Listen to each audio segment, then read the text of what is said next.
mas-uuliyiinta shirkadda Furra International Trading ayaa cambaariyey koox ay ku sheegeen inay khatar ku hayaan ganacsiga dalka. maamulaha shirkaddaasi Cabdiraxmaan Xuseen Maxamuud ayaa ugu horreyn warbaahinta la hadlay.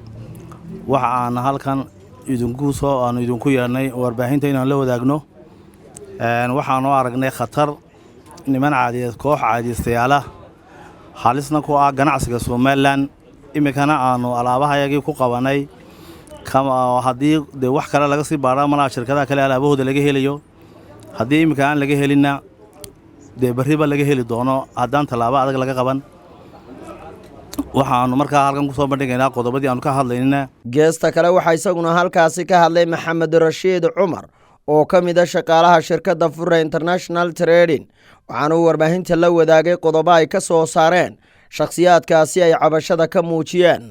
howlgal ay ciidanka booliska Soomaaliland sameeyeen oo ay Hargeysa ka fuliyeen dhawaan ayaa ay ku soo xidheen xubno eedeysanayaal oo caadiystay inay wadanka dibadiisa ka keenaan badeecadaha ganacsi oo taariikhdoodu dhacday ama expire iyagoo wadanka ku soo gelinay qaab kontrabaana oo cashuurtana la baxsanaya ayaa iskana ilaalinayeen waxa lagu qabta dhacay ay iibinayaan.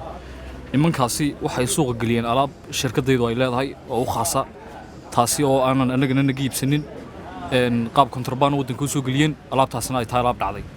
haddaba haddii wax ay dawladdu ka qaban weydo ama arrinkooga la eegi waayo waxaan la kulmi karnaa dhibaatooyinkan. waxay ugu talagaleen inay sumeeyaan dhammaan shacabka Soomaaliland. laba waxay la baxsanayaan cashuurtii dawladda oo marnaba ma ogolaan bixiyaan cashuurtii dawladda.